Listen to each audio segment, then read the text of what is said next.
Alright guys, we're gonna do a little bit of a driving review here at a stoplight. This is a 91 octane 5-star tune, and it's my daily tune. I run it every day, summer, winter. Right now it's February. We've had a ton of snow around here in western Washington. Very unusual. 30 degrees outside. I run, I don't know, about 35 to 40 miles one way to work every day, and you can see, you know, it's averaging 19.9. That's on a full tank of fuel. So we're down there under half tank, as you can see. I don't beat on it a whole lot on my daily route. It does see, you know, some fun and some WOT, but as you can see, it's still averaging pretty decent mileage for what it is. I have towed on this tune a little bit.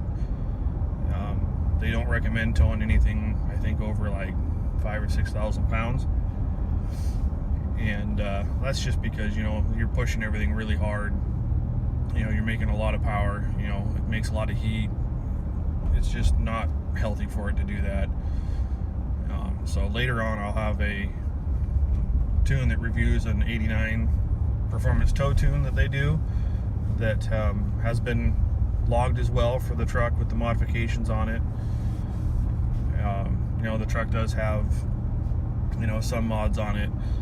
It's got full custom 3-inch exhaust. It's got SPD turbo adapters on it, stock downpipe on it still.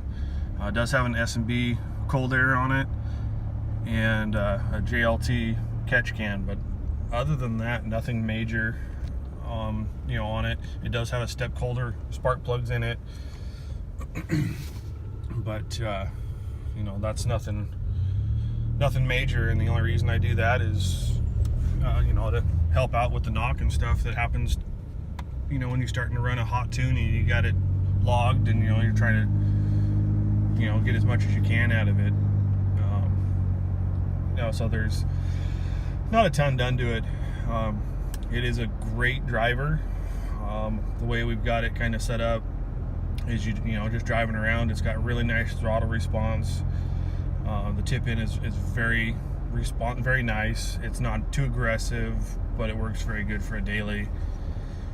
And then when you get on it, you know, she wakes right up. So it's got a couple different sides to it. It's almost like a hybrid, just kind of the way that, you know, you can drive it. You know, I can drive around, and my commute to work, I mean, granted, it's mostly all flat. I do have some hills, but nothing major. But I'll pan over here to the SCT here in a second, and you can see, you know, on a daily commute, I don't have to get into boost the way that it, you know, is running. So here's a quick look. You know, I reset it before I left home this morning.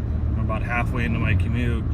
You know, I've only seen a spike of 4.9 pounds of boost, and if you look over on the KR there, it's, you know, just like it should be. You know, in the negatives down there a little bit in the positives, just to kind of help control things, and, you know, for the different environments and stuff. And you can see the OAR over there. You know, it was negative 82. Summertime, it's always pegged negative 96. The 82, I'm just blaming on you know, the winter fuels here. It fluctuates up and down depending on which station I get. It'll be anywhere in the negative 96s to the negative 79s. So a lot of that is just fuel related for the winter time. You know, I did an experiment for myself and ran a little bit of race gas concentrate in it, just a couple ounces, just to kind of give it a little bit of an edge to see if it would come back to what it does in the summertime, and that fixed it. It would get right into the negative 96s on the octane adjust ratio. So you know, I'll kind of keep an eye on that a little bit more. But, you know, last summer it did great, never moved around. I noticed as the weather got colder, ambient air outside got colder, dips down into the 35s. It doesn't do, you know, as well on mileage. It really likes the warmer air. You know, and I think that's just kind of the nature of the truck. You know, you know, there's a lot of safeties in them, stuff like that. You know, you get the air and it's cold. You know, there's a lot of things that can happen besides, you know, being more dense and everything like that. But you know, crisp cold air can also be damaging if it, you know, comes in too much. You know, it just makes everything brittle. So there's a lot of safeties that 40's built into them. There's a lot of stuff that 5-Star does as well to keep all those safety parameters in place. So anyways, guys, that will conclude the first part of the quick little drive review. I'll have more of those coming as the weather permits. I'll do a couple of, you know, hits, and we'll have some other stuff going on. But if you guys have any questions, feel free to shoot me some comments down there in the comments, and you know, we will kind of keep things coming as they go. And I got some new stuff coming up for the truck. Hopefully she's gonna get some shoes here later, find some wheels for her. So we'll kind of go from there, and talk to you guys later.